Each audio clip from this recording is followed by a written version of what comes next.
Hello everyone, एक बार फिर से स्वागत है आप सभी का ऑनलाइन स्टडी जोन में। आज हम देखने वाले हैं टॉपिक नंबर 39, जिसमें बात करेंगे दक्षिण भारत के प्रमुख राजवंश के बारे में, जिसमें देखेंगे राष्ट्रकूट, चोल, चालुक्य, पल्लव और पांड्य राजवंश के बारे में।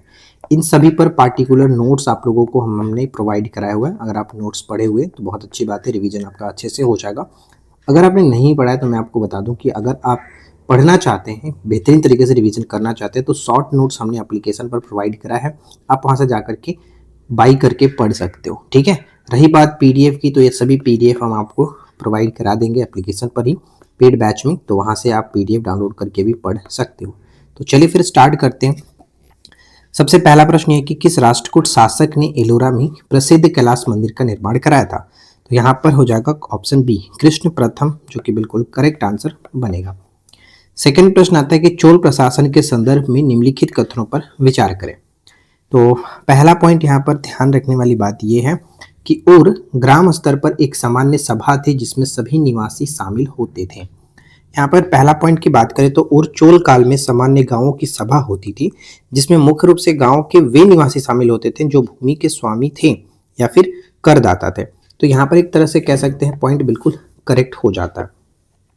सेकेंड है कि सभा या फिर महासभा केवल ब्राह्मणों को उपहार में दी गई बस्तियों की सभा होती थी। तो ये पॉइंट भी करेक्ट है कि सभा या महासभा विशेष रूप से उन गांवों की सभा होती थी जो ब्राह्मणों को उपहार में दिए गए होते थे। तो सेकेंड पॉइंट करेक्ट है। थर्ड की बात करें, उत्तर मेरूर शिलालेख, ध्यान रखिएगा, चोलों की स्थानीय स्वशासन प्रणाली का विवरण प्रदान करता है। ये मोस्ट इंपॉर्टेंट पॉइंट है क्योंकि कई बार ऐसे सिंगल पूछ लिया जाता है कि चोल वंश के स्थानीय स्वशासन प्रणाली का विवरण जो है हमें किस शिलालेख से प्राप्त होता है? उत्तर मेरूर शिलालेख। तो तीनों के पॉइंट करेक्ट है, ऑप्शन डी यहाँ पर टिक करेंगे। नेक्स्ट आता है कि चोल साम्राज्य की स्थापना किसने की थी? तो यहाँ पे देखिए, चोल साम्राज्य की स्थापना विजयालय के द्वारा किया गया, ऑप्शन सी। पल्लवों की राजधानी कहाँ थी? पल्लवों की राजधानी कांचीपुरम, ऑप्शन सी होगा। ठीक है, ऑप्शन सी। वतापी या फिर बदामी के चालुक्य वंश के संस्थापक कौन था? Jaisingh, option D Jaisingh. Next आता है कि पल्लव वास्तुकला के विकास के चरण के बारे में निम्नलिखित कथनों का परीक्षण करें। एक एक करके देखते हैं। पहला पॉइंट यहाँ पे कह रहा है कि महेंद्र वर्मन शैली में गुफा मंदिरों या फिर रॉक कट मंदिरों का निर्माण शुरू हुआ था। यानी महेंद्र वर्मन शैली में गुफा मंदिरों या फिर रॉक कट मंदिरों का निर्माण या फिर शुरू हुआ। तो यहाँ पे कह सकते हैं कि पल्लव वास्तुकला की शुरुआत जो है महेंद्र वर्मन प्रथम के काल में हुई थी, और इस शैली की मुख्य विशेषता रॉक कट यानी चट्टानों को काटकर बनाए गए गुफा मंदिरों से, जिन्हें मंडप भी कहा जाता था। तो पहला पॉइंट करेक्ट है। सेकंड आता है कि नरसिंह वर्मन प्रथम के काल में रथ मंदिरों यानी सप्त पैगोडा का निर्माण महाबलीपुरम में हुआ था। ये पॉइंट भी करेक्ट है। ध्यान रखेंगे कि नरसिंह वर्मन प्रथम जैसे मामलम के काल में महाबलीपुरम में रथ मंदिरों का निर्माण हुआ। इन्हें एकासम मंदिर यानी एक ही पत्थर को काटकर बनाया गया भी कहा जाता है। इन्हें सप्त पैगोडा के नाम से भी जानते हैं। सेकेंड पॉइंट भी राइट है। थर्ड आता है कि राजसिंह शैली पूरी तरह से ईंटों और लकड़ी के बने अस्थायी मंदिरों के लिए जानी जाती है।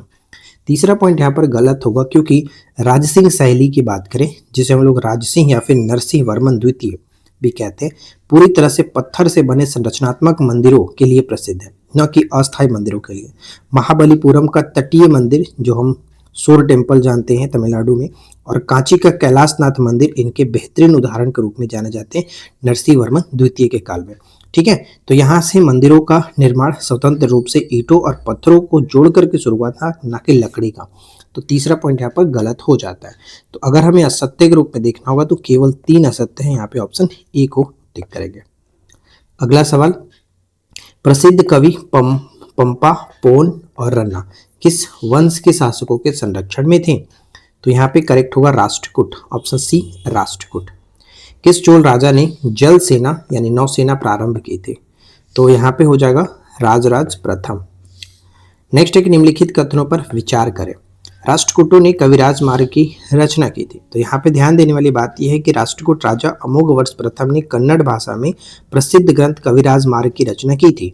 यह कन्नड़ साहित्य का सबसे पुराना उपलब्ध ग्रंथ माना जाता है, जो मुख्य रूप से काव्य शास्त्र पर आधारित था। तो पहला पॉइंट करेक्ट है। सेकंड आता है कि दंती दुर्ग ने चालुक्यों को हरा करके राष्ट्रकूट वंश की स्थापना की थी। ये पॉइंट भी यहाँ पर करेक्ट है क्योंकि राष्ट्रकूट वंश की स्थापना दंती दुर्ग ने 753 ईस्वी में उन्होंने बदामी के चालुक्य राजा कीर्तिवर्मन द्वितीय को युद्ध में पराजित किया और स्वयं को स्वतंत्र शासक घोषित किया था। उसने महाराजा धीराज और परमेश्वर जैसी उपाधियां भी धारण की थी। तो यहाँ पर दोनों के दोनों पॉइंट बिल्कुल करेक्ट। सी को टिक करेंगे, ऑप्शन सी। नेक्स्ट आता है कि महाबलीपुरम के रथ मंदिरों का निर्माण किसके काल में हुआ था। तो अभी जस्ट हमने ऊपर में देखा था कि नरसिंह वर्मन प्रथम, ठीक है, नरसिंह वर्मन प्रथम। पांड्य वंश का मुख्य केंद्र या फिर राजधानी क्या थी। पांड्यों की मुख्य राजधानी यहाँ पर मदुरै कह सकते हैं, ऑप्शन बी। निम्नलिखित में से कौन सा कथन असत्य है। तो ध्यान से देखिए कौन सा कथन असत्य है। तो चोल प्रशासन की मुख्य विशेषता ग्रामीण स्वायत्तता थी, ये तो करेक्ट है ही। सेकंड है कि उत्तर मेरुड़ शिलालेख पल्लव काल से संबंधित है। जस्ट हमने ऊपर में बात किया था कि उत्तर मेरुड़ शिलालेख से चोलों के बारे में, चोलों के स्थानीय स्वशासन के बारे में जानकारी हमें देखने को मिलता है। तो ये पॉइंट गलत, ऑप्शन बी को टिक करेंगे। अच्छे से एक्सप्लेनेशन आपको और मिलेगा जो कि पीडीएफ में। नेक्स्ट कह रहा है कि वेनसांग ने किस पल्लव शासक के समय कांची की यात्रा की थी।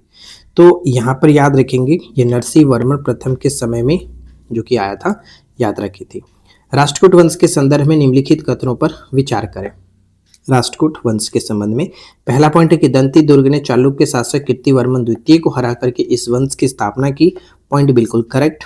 सेकंड है कि एलोरा का प्रसिद्ध कैलाश मंदिर राष्ट्रकूट राजा कृष्ण प्रथम के द्वारा बनाया गया था। तो फर्स्ट क्वेश्चन में भी हमने बात किया था, ये पॉइंट बिल्कुल करेक्ट है, राइट। थर्ड आता है कि अमोघवर्ष ने कन्नड़ भाषा में कविराज मार्ग की रचना की, तो ये भी करेक्ट है।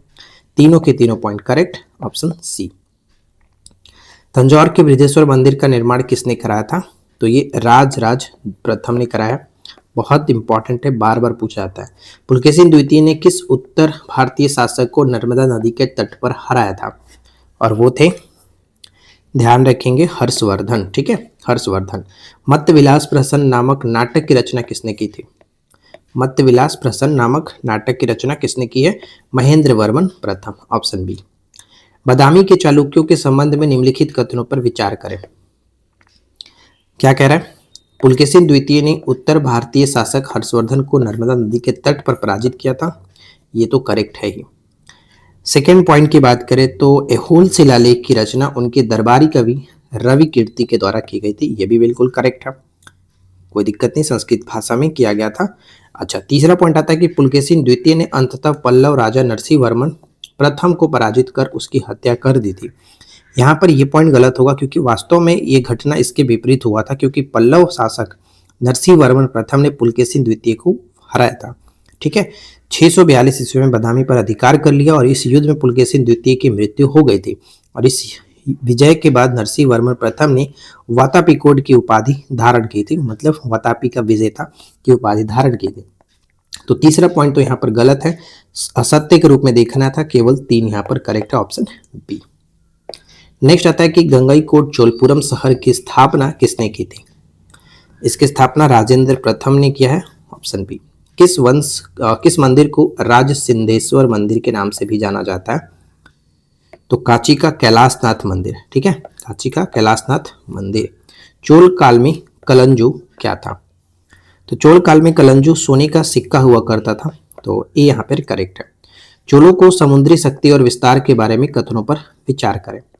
तो पहला पॉइंट है कि राजराज प्रथम ने उत्तरी श्रीलंका पर विजय प्राप्त की और उसे एक प्रांत बनाया था।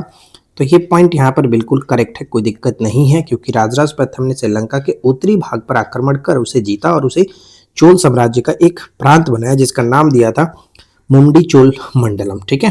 तो ये ध्यान में रखेंगे, करेक्ट है। सेकंड आता है कि राजेंद्र प्रथम ने संपूर्ण श्रीलंका को जीत लिया और बंगाल की खाड़ी को चोल झील में बदल दिया।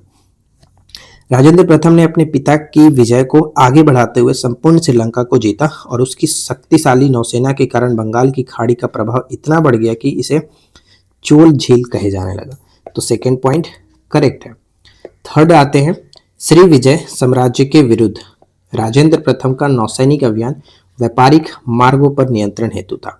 ये पॉइंट भी करेक्ट है क्योंकि राजेंद्र प्रथम ने दक्षिण पूर्व एशिया के श्री विजय साम्राज्य यानी मलय प्रायद्वीप और सुमात्रा के विरुद्ध एक सफल नौसैनिक अभियान चलाया और इसका मुख्य उद्देश्य चीन के साथ होने वाले व्यापारिक मार्गों से बाधाओं को हटाना और उन पर नियंत्रित प्राप्त करना था।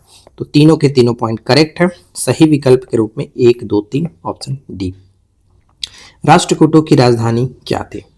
तो देखिए, राष्ट्रकूटों की राजधानी की अगर हम बात करें तो ये आपका मन्याखेत होगा। दंतेदुर्ग संस्थापक ए करेक्ट है। एहोल अभिलेख का लेखक कौन है? एहोल अभिलेख का लेखक जो है वो आपका रवि कीर्ति, ऑप्शन बी। पल्लव वंश का संस्थापक कौन माना जाता है? तो ये आपका सिंह विष्णु को मानते हैं पल्लव वंश के संस्थापक, ऑप्शन बी। नेक्स्ट है कि राष्ट्रकूटों के धार्मिक और सांस्कृतिक योगदान पर विचार करें। तो पहला पॉइंट यहाँ पर कह रहा है कि वे मुख्य रूप से जैन धर्म के संरक्षक थे, लेकिन ब्राह्मणवादी और बौद्ध धर्म को भी संरक्षण देते थे। ये करेक्ट है, कोई दिक्कत इसमें नहीं है। सेकंड है कि एलिफेंटा की गुफाएं राष्ट्रकूट शासकों के काल में विकसित की गई थी। तो ध्यान रखिएगा कि मुंबई के पास स्थित एलिफेंटा की प्रसिद्ध गुफा और वहां की प्रसिद्ध त्रिमूर्ति शिव की प्रतिमा का निर्माण राष्ट्रकूट के काल में ही हुआ था। तो सेकंड पॉइंट भी करेक्ट है। अमोघवर्ष प्रथम स्वयं एक जैन अनुयायी थे और उसने रत्नमालिका नामक ग्रंथ लिखा था। तो याद रखिएगा कि अमोघवर्ष ने न केवल कविराज मार्ग लिखा बल्कि उसने प्रश्नोत्तर रत्नमालिका या फिर कह सकते हैं केवल रत्नमालिका नामक ग्रंथ की रचना की थी। वह एक जैन मुनि जिनसे इनका शिष्य थे। तो तीनों पॉइंट करेक्ट होगा। ऑप्शन ए यहाँ पर राइट आंसर टिक करेंगे। राष्ट्रकूट वंश का अंतिम महान शासक कौन हुआ? तो यहाँ पर कृष्ण तृतीय को टिक करेंगे। चोलों को चोलों का राजकीय चिन्ह क्या था? चोलों का राजकीय चिन्ह जो है बाघ, ऑप्शन सी। निम्नलिखित में से कौन सा कथन सत्य है? तो पहला पॉइंट यहाँ पर देखें कि चोल काल में सोने के सिक्के को कांसू कहा जाता था। राष्ट्रकूटों का उदय दक्कन में हुआ, ये भी सही है। चालुक्यों को पहली राजधानी एहोल थी। तो यहाँ पे तीनों पॉइंट करेक्ट है, ऑप्शन डी को टिक करेंगे। अगला सवाल है कि पल्लव चालुक्य के संघर्ष के कारणों के संदर्भ में विचार करें।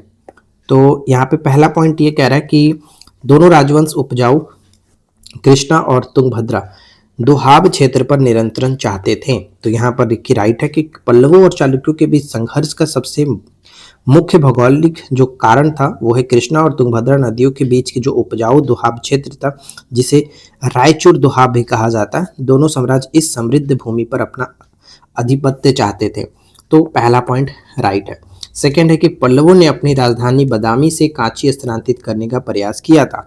ये पॉइंट यहाँ पर गलत होगा क्योंकि पल्लवों की राजधानी हमेशा कांची थी और बदामी के चालुक्यों की राजधानी बदामी थी। पल्लवों ने कभी अपनी राजधानी बदलने का प्रयास नहीं किया था, बल्कि नरसिंह वर्मन प्रथम ने चालुक्यों की राजधानी बदामी पर विजय प्राप्त की थी। तो ये पॉइंट गलत हो जाता है। वेगी के चालुक्यों का पक्ष लेना भी संघर्ष का एक बड़ा कारण था। तो आंध्र प्रदेश का वेगी क्षेत्र भी विवाद का विषय था, क्योंकि यहाँ चालुक्यों की एक शाखा यानी पूर्वी चालुक्य की बात कर रहे हैं शासन करती थी। वेंगी के उत्तराधिकारी और वहाँ के राजनीतिक नियंत्रण को लेकर के पल्लव और बदामी के चालुक्यों अक्सर आमने सामने हुआ करते थे। तो ये थर्ड पॉइंट करेक्ट है। तो सत्य के रूप में देखना है तो 1 और 3 को टिक करेंगे, ऑप्शन सी। नेक्स्ट आता है कि तकोलम का युद्ध। ठीक है, तकोलम का युद्ध किनके बीच लड़ा गया था? ये युद्ध चोल और राष्ट्रकूटों के बीच हुआ, ऑप्शन ए। नेक्स्ट पॉइंट है कि पल्लव काल के दौरान धार्मिक आंदोलन पर विचार करें। तो ध्यान देने वाली बात है कि नयनार भगवान शिव के भक्त थे और अलवार भगवान विष्णु के। तो ये हमने कई बार बात की है, अविनाश हेक्टोप्टर की याद रखो जिससे आपको कोई प्रॉब्लम नहीं होगा। अलवार विष्णु के उपासक, नयनार शिव के उपासक, इस तरह से। तो पहला पॉइंट बिल्कुल करेक्ट है। सेकंड आता है कि भक्ति आंदोलन का प्रसार दक्षिण भारत में पल्लव काल से ही तीव्र हुआ। तो ये भी एक तरह से करेक्ट है। ठीक है, तीसरा पॉइंट आता है कि पल्लव शासक केवल शैव धर्म के अनुयायी थे और उन्होंने वैष्णव का दमन किया। ये गलत होगा क्योंकि पल्लव शासक धार्मिक रूप से उद्धार थे। यद्यपि अधिकांश पल्लव राजा शैव थे, लेकिन उन्होंने वैष्णव धर्म को भी समान संरक्षण दिया था। उदाहरण के रूप में अगर देखा जाए तो कांचीपुरम का प्रसिद्ध वेंकुट पेरुवल मंदिर जो कि विष्णु मंदिर था, ठीक है, पल्लव शासक नंदीवर्मन द्वितीय के द्वारा बनाया गया था। उन्होंने कभी भी वैष्णव धर्म का दमन नहीं किया। तो यहाँ पर तीसरा पॉइंट गलत है। सही के रूप में देखा जाए तो कह सकते हैं 1 और 2। असत्य बताना था, केवल 3 को टिक करेंगे, ऑप्शन ए। किस राष्ट्रकूट राजा ने अरबों के आक्रमण को सफलतापूर्वक रोका था? तो दंती दुर्ग यहाँ पर राइट आंसर बनेगा। पल्लव शासकों की उपाधियों के बारे में बताइए, निम्नलिखित कथनों पर विचार करें। तो देखिए पल्लव शासकों की अगर हम बात कर रहे हैं तो यहाँ पे कहेंगे कि महेंद्र वर्मन प्रथम ने मध्य विलास प्रसन्न और विचित्र चित्र उपाधि धारण की थी, ये करेक्ट है। सेकंड है कि नरसिंह वर्मन प्रथम ने वातापिकोड की उपाधि धारण की थी पुलकेशिन द्वितीय को हराने के पश्चात। राज सिंह ने आगम प्रिय की उपाधि धारण की थी। तो यहाँ पे तीनों के तीनों पॉइंट बिल्कुल करेक्ट है, ऑप्शन ए को टिक करेंगे। नेक्स्ट कह रहा है कृतार्जुनियम, ठीक है, कृतार्जुनियम के लेखक भारवी किसके दरबार में थे? तो ये किसके दरबार में रहते थे? सिंह विष्णु के दरबार में, ऑप्शन ए। चोल काल की पेरुंद्रम और सिरुत्रम क्या थे? चोल काल में पेरुंद्रम और सिरुत्रम क्या हुआ करते थे? तो ये याद रखना है कि उच्च और निम्न श्रेणी के अधिकारी होते थे, तो ऑप्शन बी होगा। निम्नलिखित में से कौन सा युग में जो गलत तरीके से मिलाया गया शासक और उनके उपाधि के संदर्भ में? तो पहला पॉइंट है कि राजराज प्रथम को मुमदी सोल भी कहा जाता था, ये पॉइंट करेक्ट है, इसमें कोई दिक्कत नहीं है, क्योंकि मुमदी सोल यानी देखा जाए कि चोल शासक राजराज प्रथम ने 3 मुकुटों यानी चोल, चेर और पांडे के धारण करने वाला मुमदी चोल की उपाधि धारण की, तो ये पॉइंट करेक्ट। सेकंड आता है कि राजेंद्र प्रथम ने गंगई कोट चोलपुरम की उपाधि तो धारण की, ये तो हम जानते ही हैं, ये करेक्ट है। तीसरा आता है कि महेंद्र प्रथम ने विचित्र चित्त की उपाधि धारण की थी, ये भी करेक्ट है। और चौथा पॉइंट यहाँ पर अगर देखें तो कह रहा है कि पुलकेशिन द्वितीय ने वातापिकोड, ये गलत है क्योंकि ये उपाधि नरसिंह वर्मन प्रथम ने धारण किया था, राइट। तो यहाँ पे हम डी को टिक करेंगे जो कि ये गलत है। अगला सवाल, पांडे शासकों का प्रतीक चिन्ह क्या था? पांडे शासकों का प्रतीक चिन्ह क्या था?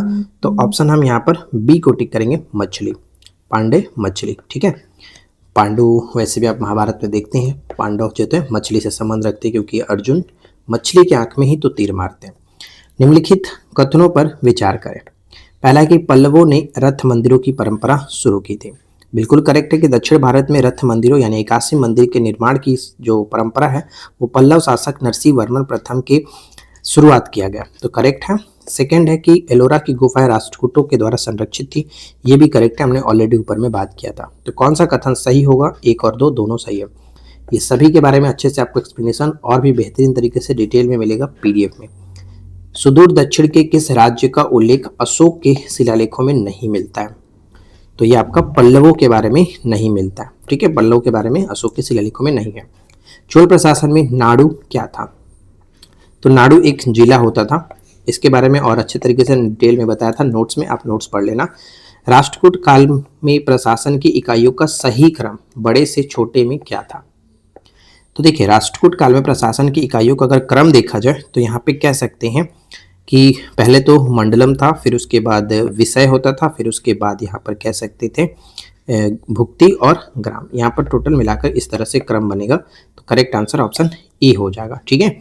एलिफेंटा की गुफाओं के मंदिरों का श्रेय किस वंश को जाता है? तो ये आपका राष्ट्रकूट को जाता है, यहाँ पे हम ऑप्शन सी को टिक करेंगे।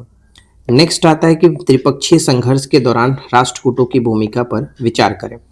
तो ध्यान देने वाली बात है कि राष्ट्रकूटों ने कनौज पर नियंत्रण के लिए पाल और प्रतिहारों के साथ युद्ध किया था, तो ये पॉइंट बिल्कुल करेक्ट है, क्योंकि 8वीं शताब्दी के दौरान कनौज पर नियंत्रण प्राप्त करने के लिए 3 महाशक्तियों के बीच एक दीर्घकालिक संघर्ष हुआ, जिसे हम लोग त्रिपक्षीय संघर्ष कहते हैं। और इसमें कौन कौन शामिल थे मैं आपको पहले भी बता चुका हूँ, प्रतिपारा करके याद रखोगे तो याद रहेगा, प्रतिहार, पाल और राष्ट्रकूट, ये 3 इसमें शामिल थे, जिसमें कनौज पर अधिकार करने के लिए युद्ध चल रहा था। सेकंड है कि ध्रुव वह पहला राष्ट्रकूट शासक था जिसने उत्तर भारत के अभियान का नेतृत्व किया, ये भी करेक्ट है। राष्ट्रकूट राजा ध्रुव, जिसे धारावर्ष भी कहा जाता है, पहला दक्षिण भारतीय शासक था जिसने नर्मदा नदी पार कर उत्तर भारत की राजनीति में हस्तक्षेप किया, ठीक है, तो सेकंड करेक्ट है। थर्ड आता है कि इस संघर्ष के कारण राष्ट्रकूटों की शक्ति में भारी वृद्धि हुई और उनका पतन कभी नहीं हुआ, तो ये पॉइंट यहाँ पर पूरी तरह से गलत होगा, क्योंकि इस संघर्ष में राष्ट्रकूट अक्सर सैन्य रूप में विजेता बनकर उभरे, लेकिन उत्तर भारत में उनकी अत्यधिक दूरी और निरंतर युद्धों के कारण उनके संसाधनों का भारी क्षय हुआ। अंततः 10वीं शताब्दी के अंत में राष्ट्रकूटों की शक्ति क्षीण हो गई और तैलब द्वितीय यानी चालुक्य वंश के तैलब द्वितीय ने अंतिम राष्ट्रकूट शासक को हरा करके कल्याणी के चालुक्य वंश की स्थापना करते हैं, तो ये तीसरा पॉइंट गलत है और सत्य के रूप में 1 और 2 हो जाएगा, ऑप्शन ए। नेक्स्ट कह रहा है कि उत्तर मेरूर शिलालेख जो ग्राम प्रशासन के बारे में जानकारी देता है किस शासक के काल से है? उत्तर मेरुड़ शिलालेख तो हम जानते हैं चोल काल से संबंधित था, लेकिन अगर उसमें से बात करें किसका तो प्रांतक प्रथम, ऑप्शन ए। चालुक्य वास्तुकला की वेसर शैली के संदर्भ में कथनों पर विचार करें। तो यहाँ पे देखिए यह शैली नागर और द्रविड़ शैलियों का मिश्रण था, करेक्ट है। पडक्कल के मंदिरों में इस शैली का उत्कृष्ट उदाहरण मिलता है, यह भी करेक्ट है। और तीसरा पॉइंट है कि पडक्कल का विरूपाक्ष मंदिर द्रविड़ शैली में निर्मित है, तीनों के तीनों point correct, option C. Explanation के लिए पीडीएफ पढ़िएगा और बेहतरीन तरीके से आपको समझ में आएगा सारी चीज़ें। चोलों के राजस्व प्रशासन के संबंध में निम्नलिखित कथनों पर विचार करें। पहला पॉइंट है कि भूमि कर मुख्य स्रोत था जिसे हम लोग कड़मय कहा जाता था। तो ध्यान रखने वाली बात यहाँ पर यह है, हमें बताना कि असत्य कथन क्या है। तो इसमें कोई दिक्कत नहीं है, भूमि कर मुख्य स्रोत था जिसे कड़मय कहा जाता था चोलों के राजस्व प्रशासन के संदर्भ में, ठीक है। उपज का 1/3 भाग कर के रूप में लिया जाता था, ये भी करेक्ट। और भूमि का माप और सर्वेक्षण राज प्रथम के समय में सावधानी पूर्वक किया गया था, तो तीनों के तीनों पॉइंट करेक्ट है, कोई भी गलत नहीं होगा, सत्य कोई नहीं है। द्रविड़ शैली के मंदिरों की मुख्य विशेषता क्या थे? तो यहाँ पर विमान और गोपुरम ये दोनों थे, इसलिए ऑप्शन सी हो जाएगा, मतलब ऑप्शन डी है, बी और सी। चोल मूर्तिकला के संदर्भ में निम्नलिखित कथनों का परीक्षण कीजिए। पहला कि नटराज की कांस्य प्रतिमा चोल कला का सर्वश्रेष्ठ उदाहरण माना जाता है, बिल्कुल सही। सेकंड कह रहा है यहाँ पर कि चोल मूर्तियां जो कि लुप्त मोम तकनीक से बनाई गई थी। कहने का मतलब यह है कि चोल काल में धातु की मूर्तियों के निर्माण लुप्त मोम तकनीक, जिसे हम लोग सिरे परड्यू भी कहा जाता था, से किया जाता था। इसमें पहले मोम की मूर्ति बनाई जाती थी, फिर उस पर मिट्टी का लेप लगाकर उसे गर्म किया जाता था ताकि मोम पिघल करके बाहर निकल जाए और बने हुए सांचे में पिघली हुई धातु भर दी जाए। तो सेकंड पॉइंट भी करेक्ट है। तीसरा आता है कि चोल काल में केवल पत्थर की मूर्तियां बनाई गई, धातु की नहीं। तो यहाँ पर ये तीसरा पॉइंट गलत होगा, क्योंकि चोल काल न केवल भव्य मंदिरों और पत्थरों की मूर्तियों के लिए जाना जाता है, बल्कि धातु यह जो कि कांस्य की मूर्तियों के लिए भी स्वर्ण युग था। मतलब मंदिरों की बाहरी दीवारों पर पत्थर के नक्काशी के साथ साथ त्योहारों और जुलूसों के लिए धातु की मूर्तियां प्रचुर मात्रा में बनाई गई थी। तो ये तीसरा पॉइंट जो गलत है, असत्य के रूप में केवल 3 को टिक करेंगे। चोलों की राजधानी के संदर्भ में बताइए कि कौन सा कथन सुमेलित है, कौन सा युग में सुमेलित है। तो प्रारंभिक राजधानी उनका उरैयूर था, मध्यकालीन राजधानी तंजौर बना, फिर राजेंद्र प्रथम के बाद इसमें गंगईर चोलपुरम को इन्होंने राजधानी बनाया। तो तीनों के तीनों पॉइंट बिल्कुल करेक्ट है। तो याद रखिएगा उरैयूर चोलों की प्रारंभिक राजधानी थी। इस वीडियो का आखिरी प्रश्न है कि पल्लव, चोल, पांडे और चेर शासकों के राज्य चिन्हों के बारे में कौन सा मिलान सही है। तो चलिए देखते हैं कौन सा मिलान यहाँ पर सही तरीके से किया गया है। चोल के जो थी वो बाघ, बिल्कुल करेक्ट। पांडे क्या, हम मछली याद रख सकते हैं। और चेर जो है वो आपका धनुष। तो ये तीनों के तीनों मिलान यहाँ पर बिल्कुल करेक्ट है, इसलिए ऑप्शन हम डी को टिक करेंगे, राइट। उम्मीद करता हूँ आप लोगों को आज का ये वीडियो अच्छा लगा होगा। वीडियो पसंद आया हो तो लाइक एंड शेयर जरूर करके जाएं। चैनल पे पहली बार है सब्सक्राइब करिए। नेक्स्ट वीडियो मिलते हैं इसी तरह से नेक्स्ट टॉपिक के साथ। Thanks for watching, keep watching, keep learning, have a good day.